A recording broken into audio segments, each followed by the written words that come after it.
오늘은 크리스토퍼 놀란 감독의 아주 초창기 단편 영화를 한번 이야기해 볼까 해요. 제목은 두들버그란 영화가 있죠. 이 작품 같은 경우는 놀란 감독이 27살 때, 그때 만든 한 3분 정도 되는 단편 영화예요.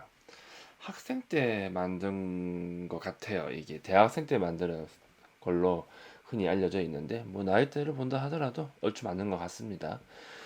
요거 하나 찍게 되고 그 다음에 미행이라고 하는 장편 영화가 하나 있습니다. 이거는 아마 거의 보신 분들이 없을 텐데 보기가 굉장히 좀 어려워요.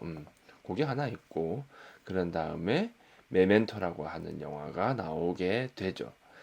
자, 이 두들버거라고 하는 이 3분짜리 단편 영화가 굉장히 흥미로워요, 이게. 이 사람의 어떤 영화 세계라고 해야 될까? 그거를 정말 함축적으로 잘 보여주지 않나? 그런 생각이 많이 듭니다. 크리스토퍼 놀란 감독 같은 경우에는 이 두들버거부터 시작해가지고 정말 일관성 있게 한 가지 주제에 집착한다는 느낌을 굉장히 많이 주게 돼요. 뭐 하긴 뭐 대부분의 영화들이 또 그런 거 있긴 한데 이 사람은 좀 이 인간의 어떤 주체성이라고 하는 부분을 갖다가 아주 깊이 파고든다라는 느낌을 많이 주게 되죠. 그러니까 이거를 보든 저거를 보든 이거를 보든 한 사람의 어떤 주체성이라고 하는 거를 갖다가 정말 다양한 관점으로 좀 들여다본다는 느낌? 네, 그런 느낌이 굉장히 강해요. 그래서 굉장히 놀랍죠, 그러한 것들이. 도들버거 같은 경우에는 그럼 무엇을 보여주느냐? 조그마한 방 안에 한 남자가 있어요. 뭔가 굉장히 좀 불안한 것 같은 그런 모습을 많이 보여주죠.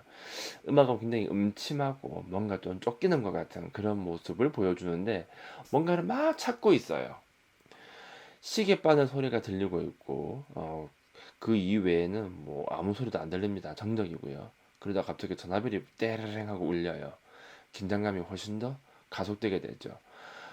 시계 바늘 소리가 점점 더 탁탁탁탁 커지게 되고 이 사람은 더 불안감에 휩싸이게 돼요. 그러다가 무언가를 찾는 것 같다가 자기가 뭐 찾고 있던 무언가를 갖다가 발견하게 되는데 그게 뭐냐? 자기 자신이었던 거지. 조그마한 자기 자신이 있는데 그 개를 갖다가 막 죽이려고 그렇게 애를 씁니다. 없애버리려고요. 그래서 이제 개를 갖다가 땅 하고 없애는 그 순간 갑자기 거대한 자기 자신이 등장하면서 또 자기 자신을 죽이게 되는 뭐 그러한 내용이에요. 굉장히 초현실주의적이죠. 이 작품 같은 경우에는 정말 시종일관 이 사람이 가지고 있는 어떤 그 분열된 심리 상태, 좀 불안감이라고 해야 될까? 그런 걸 잘 표현하게 되죠. 아주 좁은 방 안에서만 영화가 찍히게 되고 그 공간 자체가 좀 폐쇄적이죠. 그리고 공간이 주는 느낌이 아주 건조합니다. 그러한 것들이 이 사람의 어떤 내면적 심리 상태 그런 걸 잘 드러낸다고 보시면 될 거예요. 쉽게 말하자면은 아주 표현주의적이라고 볼 수가 있겠죠. 표현주의라고 하는 거는 간단하게 생각하시면 돼요. 익스프레션이라고 하죠. 안에 있는 걸 바깥으로 투영하는 방식이 되는 거예요.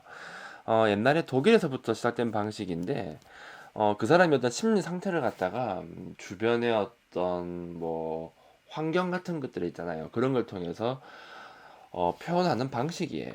그러니까 어떤 사람이 굉장히 불안하다고 해봅시다. 뭔가 좀 쫓기는 것 같은 느낌이 들기도 하고, 그러면은 어떻게 표현하냐면은 이 주변의 어떤 풍광이나 이런 걸 갖다가 예를 들어서 뭐 집을 하나 표현한다 하더라도 이거를 갖다가 집을 이렇게 네모나게 표현을 하는 게 아니라 이렇게 표현하는 방식이에요. 뭐 집이 뭐 이런 식으로 이렇게 뭔가 좀 집을 막 문도 창문도 좀 이상하게 막 그리고 이렇게 조금 좁빗좁빗하게 해가지고 이제 나 지금 굉장히 불안하다라고 하는 그런 심리를 주변을 통해서 이제 표현하는 방식이 되는 거죠. 그게 표현주의예요. 그 독일에서 이제 영화로는 이제 독일에서 먼저 시도가 되었었는데 좀 하다가 말았어요. 히틀러 때문에 이제 그만하게 되었고 뒤에 이제 미국에서 그 팀버튼 감독이 이 방식으로 영화를 굉장히 많이 만들었었죠. 자, 그래서 좀 주변을 좀 뭔가 좀 자극적으로 표현하는 그러한 방식이 많이 나왔었죠. 그랬는데 어느 순간부터는 막 굳이 건물을 막 이렇게 좁혀좁혀하게 저런 식으로 표현하지는 않아요. 요즘은 오히려 분위기를 통해서 이제 그렇게 하려고 하는 방식이 많이 나오죠. 또 요즘은 또 이러한 표현주의라고 하는 것 자체를 잘 사용도 안 합니다. 왜냐면은 내가 불안하다라고 하면은 연기자가 그 불안한 감정을 연기하면 돼요. 요즘은 연기를 정말 잘하거든. 너무 잘하는 게 문제일 정도로. 그렇기 때문에 이런 방식을 사용할 이유가 없죠. 뭐 언젠가 요 부분에 대해서 또 따로 한번 이야기를 따로 한번 해볼까 합니다. 자, 아무튼 이 두들버거라고 하는 영화는 확실히 근데 좀 그런 부분이 좀 많이 들어가 있기는 해요. 그러니까 좀 이 방 안이라고 하는 거, 공간, 좀 건조한 느낌, 시계 소리, 갑자기 울리는 전화벨 소리, 이러한 것들이 이 사람이 가지고 있는 그 불안감을 갖다가 굉장히 잘 주게 되죠. 자, 그리고 이 사람이 가지고 있는 불안감은 무엇이냐? 결국 이거예요. 또 다른 내가 있다라고 하는 것이고, 그죠? 그리고 또 다른 나를 죽이고 싶다라고 하는 거. 이거는 이제 그 사람이 가지고 있는 어떤 내면의 어떤 분열된 양상 그런 것들을 잘 보여주기도 하는데 다른 한편으로는 또 거대한 나가 나를 이렇게 또 빵 치기도 한단 말이에요. 이게 두 가지 의미로 볼 수 있을 거예요. 자, 어떻게 본다면은 결국 이야기가 참 총총총 이어지는 형태잖아요. 그죠? 마치 그 러시아에 있는 그 인형 같은 느낌인데 왜 인형 속에 또 인형이 있고 인형 속에 또 인형이 있고 그런 느낌이 좀 주기도 하는데 일단은 현실에 있는 그러니까 요 영화 속에 나오는 이 현실의 내가 조그마한 나를 갖다가 죽이려고 하잖아요. 그죠? 이 사람은 이 조그마한 나를 왜 굳이 죽이려고 하는 걸까? 안 나옵니다. 안 나오는데 그 조그마한 나를 갖다가 계속 죽이려고 한다는 거 하는 것 자체가 무언가 좀 쫓기는 것 같고 나 자신이 뭔가 좀 분열되어 있고 그 분열되어 있는 자기 자신의 어떤 또 다른 면이라고 해야 되나 그런 것을 갖다가 인정하고 싶지 않은 그런 느낌을 굉장히 많이 주게 되죠. 사실 뭐 그런 거 있잖아요. 오늘날 뭐 현대인들이 가지고 있는 어떤 분열 양상이라고 봐야 될까? 무언가에 막 쫓기고 있고 바쁘게 살아가고 있고 그러다 보니까 정말 나가 나 자신이라고 말할 수 있나라고 하는 그런 느낌 같은 거 말이에요. 그래서 지금 내가 겉으로 드러나고 있는 나는 진짜 내가 아니고 마치 또 다른 내가 있는 것만 같은 느낌이 들고 또 다른 나를 정말 내가 인정해야 하는 것인가라고 하는 그런 생각 같은 거 말이에요. 이걸 갖다가 이 사람은 어떻게 한다? 없애고자라고 하는 형태로 이제 영화를 찍게 되는 건데 다른 한편으로 본다면은 또 거대한 나가 나를 이렇게 쿵 누르려고 한다고 한다는 거죠. 그 모습 같은 경우에는 이렇게 볼 수 있을 거예요. 음, 이거는 좀 분열이라기보다는 또 다른 거대한 내가 있다라고 하는 거는 결국에는 내가 아닌 어떤 다른 어떤 권력이라고 해야 될까? 그러한 것이 끊임없이 나를 바라보고 있다라고 하는 그런 시선을 많이 주게 되죠. 그러니까 이렇게 이해하시면 될 거예요. 자, 내가 있어. 그리고 내가 꼬맹이 나를 죽이려고 하는 거고 이 옆에는 뭐가 있고 거대한 내가 이렇게 있는 거예요. 영화는 처음에는 요 부분을 보여주게 되죠. 그죠? 내가 이 아이를 없애려고 한다는 것이고 이는 그러면 무엇이 되느냐? 불안의 어떤 원천이라고 하는 것이고 그리고 이거는 약간 좀 이 사람과 이 사람의 어떤 뭐 분열된 양상 그런 것들을 살짝 보여주기도 해요. 그래서 얘는 끊임없이 얘를 없애려고 하는 거죠. 내 안에 있는 또 다른 면이 될 수도 있을 것이고 내가 아닌 나일 수도 있을 것이고 뭐 아니면 내가 인정하고 싶지 않은 나일 수도 있을 거예요. 아무튼 그것이 나를 불안하게 한다는 거예요. 무엇 때문인지 모르겠지만 그래서 나는 어떻게 하고자 한다? 그 불안의 원천을 제거하려고 한다는 거죠. 사실 뭐 누구나 뭐 사람은 좀 그런 면이 있지 않아요. 남들에게 보이고 싶은 내가 있고 뭐 내가 생각하는 내가 있고 내가 인정하고 싶지 않은 내가 있고 뭐 다양한 모습들이 있을 거 아니에요. 근데 그 중에서 어떤 나의 모습 같은 경우에는 나한테 굉장히 어떤 좀 두려움이나 좀 불안감이나 그런 것들을 전해줄 수가 있거든요. 그런 측면으로 보시면 될 거예요. 그래서 이거는 철저하게 약간 조금 내적이라는 느낌이 많이 들게 되죠. 자, 그런데 하나를 더 보여준단 말이에요. 요 관계도 하나가 나온다는 거예요. 뭐 자세하게는 안 나오지만 얘가 얘를 꽝 하고 찍어 누르는 그런 느낌이 많이 들게 되죠. 이것은 어떤 의미로 바라볼 수 있냐면은 여기서 가지고 있는 이 내적 분열 있잖아요.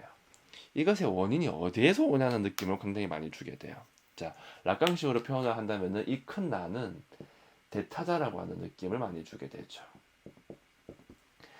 대타자라고 하는 건 무엇이냐면은 이렇게 이해하시면 돼요. 어떤 사회, 이 사회 내에 있는 어떤 뭐 규범, 규율, 뭐 이 사회가 나한테 강요하는 어떻게 살아야 한다라고 하는 어떤 뭐 가치관, 뭐 그런 건 말이에요. 그러니까 뭐 똑바로 인간으로 태어났으면은 뭐 공부 열심히 해가지고 좋은 대학 가가지고 또 무슨 뭐 좋은 데 취직해가지고 막 그러한 이야기들 있잖아요. 그러한 것들이 이제 이 사회라고 하는 거대한 타인이 나에게 강요한다라고 보시면 되는 거예요. 그걸 보고 이제 대타자라고 부르게 된다고 하는 것이고, 얘가 얘를 갖다가 꽝 하고 이제 찍어 누른단 말이에요. 약간 어떤 느낌을 주냐면은 얘가 어떻게 본다면은 이 사람이 가지고 있는 이 분열을 갖다가 제시하는 어떤 뭐 원자? 약간 그런 느낌을 살짝 주기도 해요. 그러니까 나는 이 조그만 얘만 없애버리면 나는 이 불안에서 벗어날 수 있을 줄 알았는데, 결국에는 이 모든 것은 갖다가 이 모든 불안의 원인은 사실 뭐 나한테 있는 것도 아니고 나한테 있는 것도 아니고, 결국에는 이 대타자라고 하는 이 거대한 나 자신이 나 자신으로 표현되고 있는 어떤 무엇인가가 뭐 주지 않았는가라고 하는 그런 느낌을 주게 되죠. 그렇게 본다라고 한다면은 이 인물은 크게 봐서 세 번으로 분열되게 되겠죠. 요렇게도 분열되고, 요렇게도 분열되고, 이러한 양상의 그림이 그려져 있는 거예요. 이걸 통해서 이제 무엇을 말하느냐? 결국에는 나라는 사람은 어떤 사람인가라고 하는 것에 대한 어떤 질문을 하고 있는 거예요. 이렇게 불안에 휩싸이고 있고, 내가 인정하고 싶지 않는 내가 있고, 그걸 없애버리고 싶어 하는 내가 있고, 심지어 없앤다고 한다면 왜 없애고 싶어 하는지조차 알 수 없는 그러한 내가 있다라고 하는 거예요. 그러한 나는 도대체 내가 어떻게 이해를 해야 할 것인가에 대한 생각이 살짝 엿보이는 것이고, 다음 두 번째로는 이제 그러한 나조차도 어떤 더 큰 거대한 나에 의해서 짓눌릴 수밖에 없는 나라고 한다면은, 나는 그러면 또 한편으로는 내가 이 불안함을 느끼고 있고 이 불안의 원인이 무엇인지 모르겠지만 내가 저것만 없애버린다라고 한다면 괜찮을 줄 알았는데, 걔를 없애는 순간 나도 또 거대한 무언가에 의해서 찌그러질 수밖에 없는, 그럼 도대체 그 거대한 무언가는 무엇이냐라고 물은다고 한다면은 그건 어쩌면은 대타자가 아닐까라고 하는 뭐 그런 느낌을 많이 주게 되죠. 그게 두들버그예요. 자, 크리스토퍼 놀란 같은 경우에는 이 영화를 찍게 되고 그 다음부터 이제 시종 일관 끊임없이 자신이 누구인가, 어떤 사람인가에 대한 이야기를 계속해서 하게 되는 거죠. 자, 이렇게 해서 오늘 좀 간단하게 뭐 두들버그는 어떤 영화인가에 대해서 살펴봤어요. 요거는 뭐 영화를 올려도 아무 문제가 없기 때문에 같이 이제 보고 이야기를 해봤고요. 다음에는 제가 그 미행이라는 작품에 대해서 한번 간단하게 한번 이야기를 해볼까 합니다. 그러고 나서 메멘토까지 한번 이야기를 해볼까 해요. 좋아, 그러면 오늘은 이 정도에서 마무리하도록 합시다.